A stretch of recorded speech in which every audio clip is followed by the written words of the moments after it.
Mi nombre es Santiago Orduña, represento al Instituto Canarias Cabrera Pinto y este año pues queríamos presentarles el trabajo que hemos hecho en la identificación, clasificación y restauración de 4 motores eléctricos que los teníamos allí arrimados en el almacén porque de entrada mi concepción temporal era que eran mucho más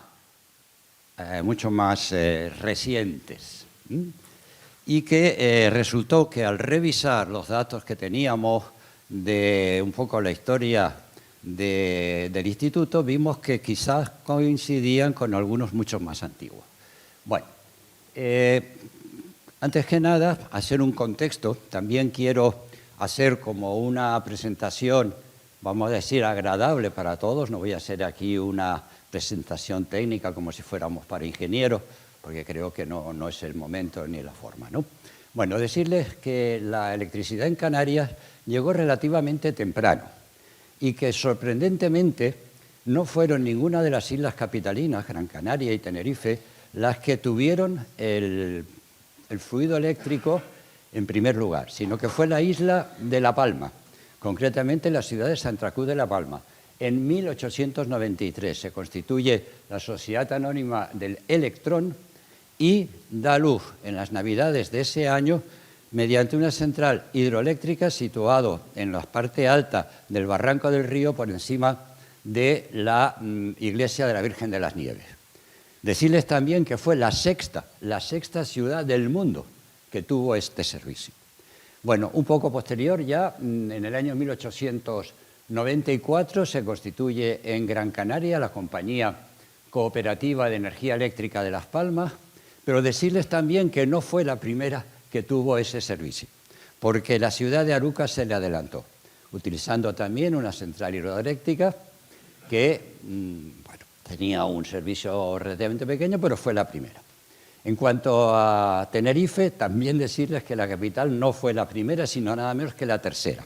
La primera fue la ciudad de Güímar, aprovechando una central hidroeléctrica en el barranco de Badajoz, y la segunda fue la ciudad de La Orotava, también con una central hidroeléctrica situada en la parte alta de La Orotava, en el barrio de Barros. Ya después, en el año 1897, se constituye la Compañía Eléctrica Industrial de Tenerife y, pues bueno, pues vamos a decir que se empieza a dar muy precariamente servicio eléctrico a estas dos islas.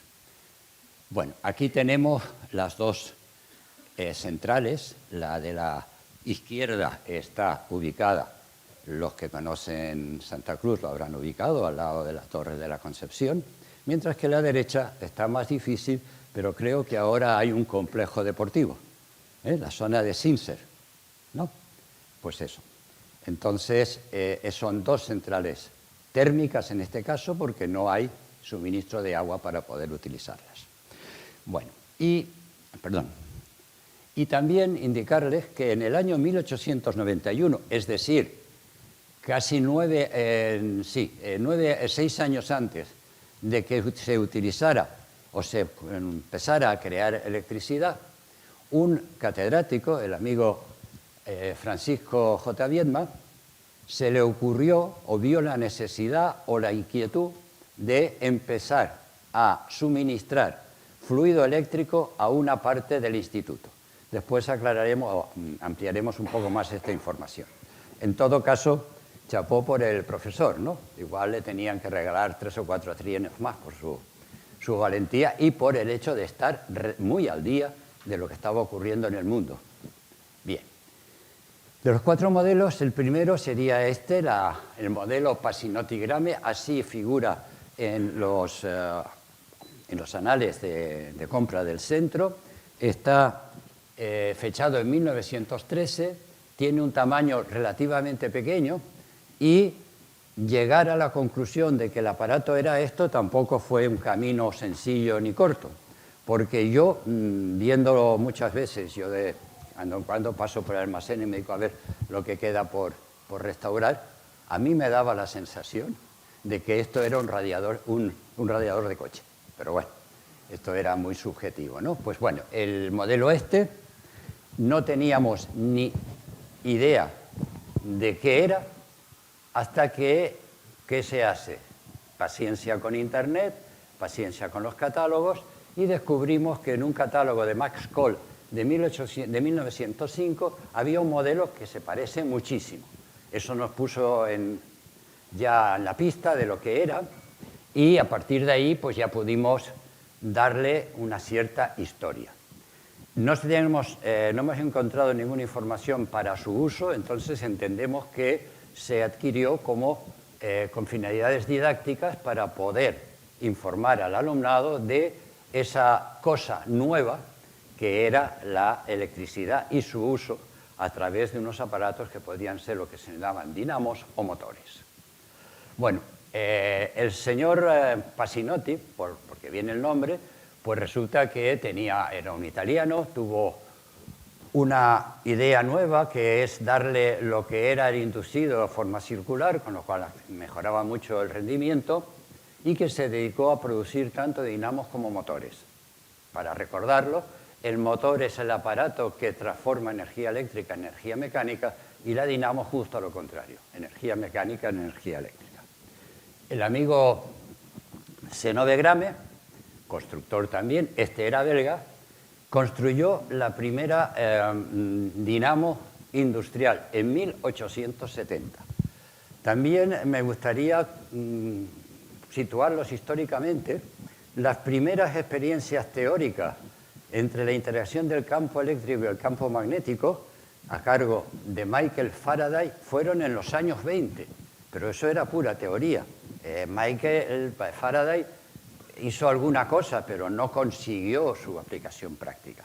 En solo 50 años, fíjense cómo evolucionó la tecnología para su uso industrial. Decirles también que a lo largo de ese periodo histórico, la evolución de la ciencia fue detrás de la tecnología, cosa que suele ocurrir lo contrario. La ciencia abre el camino a la tecnología, en este caso no. Entre otras cosas, por ejemplo, porque la electricidad no se sabía muy bien qué era. Todavía no se había definido qué era el electrón y, por lo tanto, qué era. Un fluido de energía por un cable, pero nada más. ¿De acuerdo? Bien. Este era el estado original, lo que yo pensaba que era un radiador, y pensábamos que estaba completo. Al examinarlo vimos que le faltaba una escobilla. Bien. Todo el proceso que hemos seguido en la restauración de estos aparatos fue su desmontaje, su limpieza, su pulido y vuelto a montar. En esta primera fase no pretendemos ponerlos en funcionamiento, por dos razones. Primero, porque la política nuestra es no poner en marcha los aparatos de nuestra colección por el peligro de deterioro, y en segundo lugar, porque están alimentados o producen un determinado tipo de corrientes muy difícil de poder compaginar con las actuales. Bueno, pues aquí sería el modelo restaurado, colocado en su pedestal y listo para la exposición. Siempre se hizo esto. Y al final me olvidaba darle una capa de barniz para protegerlo de la oxidación.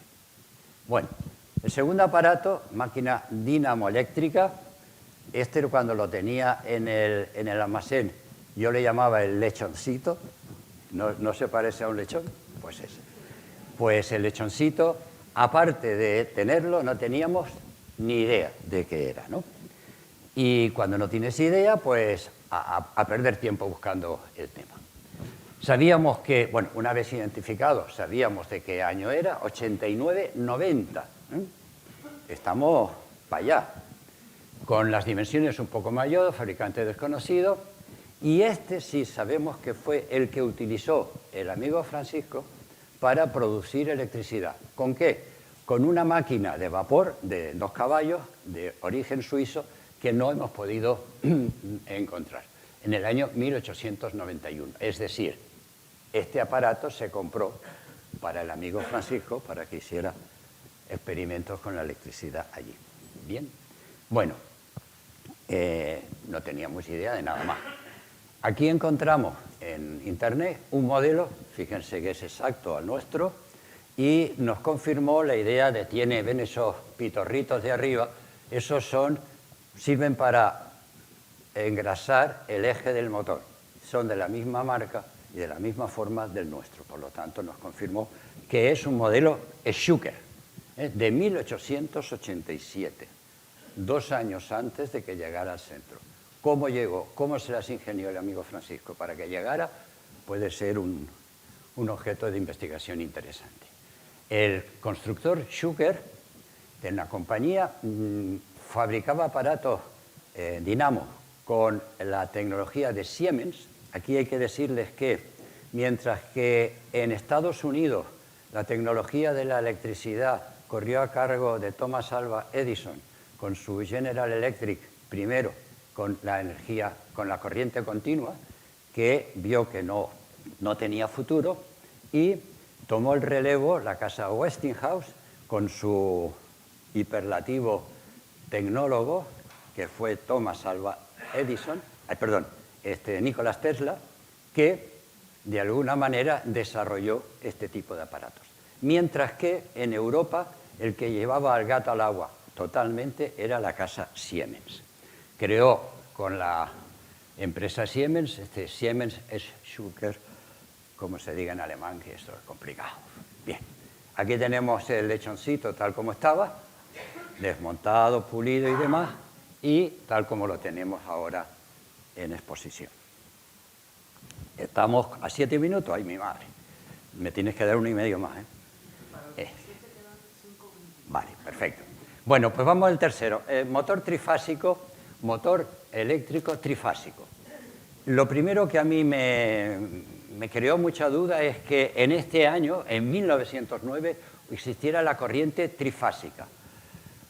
La corriente trifásica o corriente alterna, saben que los electrones van y vienen por el conductor en una fracción de segundo, pero que la trifásica es conseguir que en esos ciclos se crearan 3 corrientes simultáneas desfasadas 1/3 de vuelta. Pues yo no me creía que en esa época hubiera ese tipo de corriente. Pues sí, el amigo Ferraris, un tecnólogo italiano, ya demostró que en la década de 1890 los motores que estaban alimentados con corriente alterna trifásica aumentaban mucho sus rendimientos y sus condiciones. En este caso sí teníamos una información de su origen, la que tenemos aquí. La Compañía General Eléctrica era de belga, de Lieja. Las características, que me imagino que no son o no es relevante en estos momentos, y que este señor, Henry Pieper, que era el dueño de esta empresa, se dedicó a construir sobre todo armas, fusiles. Sus fusiles mataron a muchos europeos, tanto del lado alemán como del lado francés, porque los dos, como es belga, estaban de un lado y del otro. Tanto de un lado como de otro porque se utilizaron durante los primeros años de la Segunda Guerra Mundial. Se dedicó a fabricar dinamos, pero también a motores eléctricos alimentados con baterías electroquímicas. Y según la propaganda que hemos encontrado, tenían una autonomía, estamos hablando de la última década del siglo XIX, de 100 kilómetros, haciendo competencia al amigo Tesla.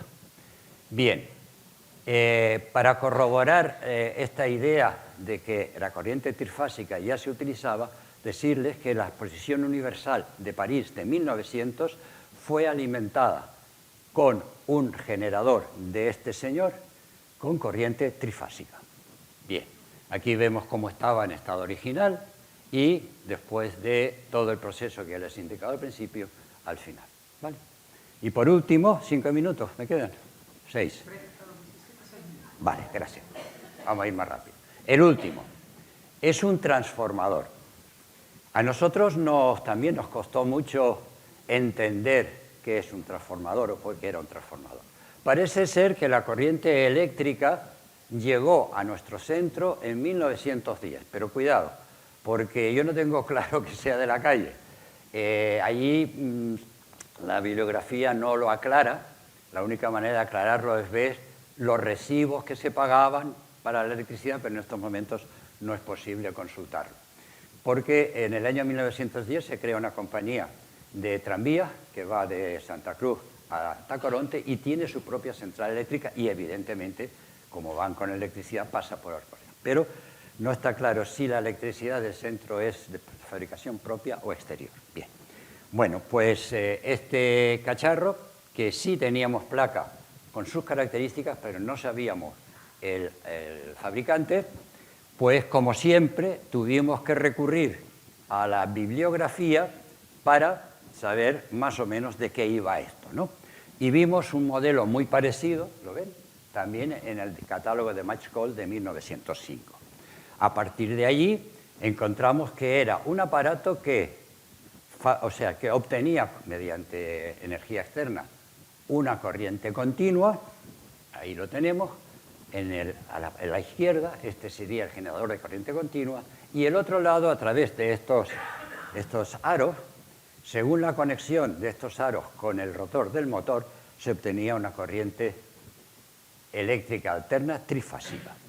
Bien, este sería la estructura una vez en proceso de montaje. La carcasa, les puedo asegurar que nos jugamos la vida 4 jubilados, que igual hicimos, y estuvimos a punto de hacer un favor a la Seguridad Social, porque este cacharro pesaba 100 y bastantes kilos. Y para poderlo transportar desde el lugar de su restauración y montaje al lugar de exposición, nos jugamos relativamente la vida, no sé si la vida, pero los pies seguro. Bien, este sería el primer paso, la estructura pesadísima, esto podía pesar 60 kilos.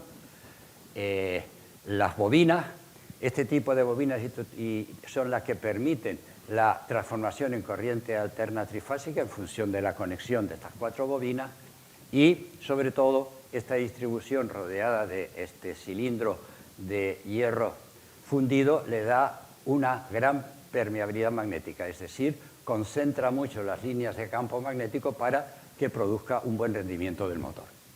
Este sería el rotor, que está hecho de láminas de hierro fundido, distribuidas de una manera especial.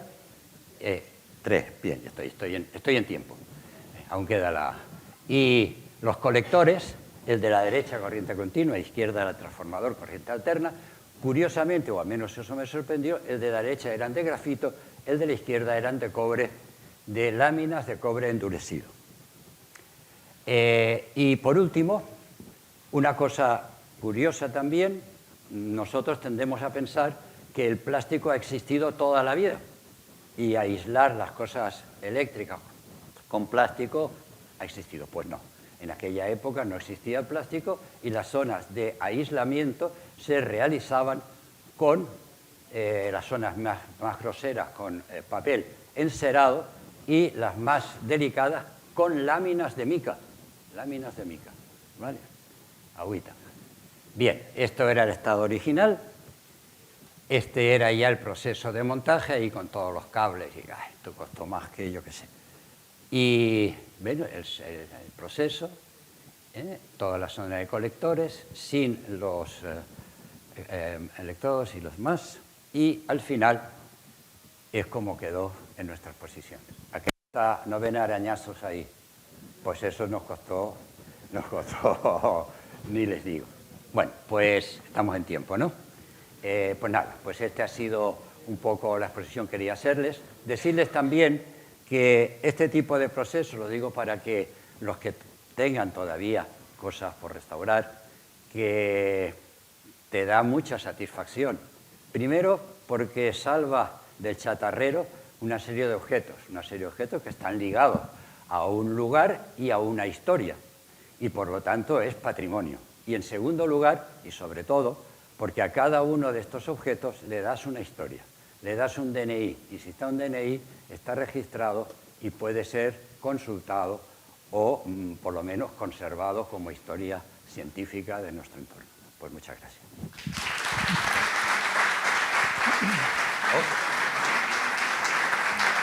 Muchísimas... Sí, espera. Preguntas. Muchísimas gracias porque ha sobrado un minuto. A partir de este momento tenemos 5 minutos para preguntas que quieran ustedes realizar al ponente. Sí. Si levantan la mano, yo voy dando la palabra. ¿Sí? ¿Alguien ha levantado la mano? ¿Alguien quiere preguntar? Por ahí el fondo, dice.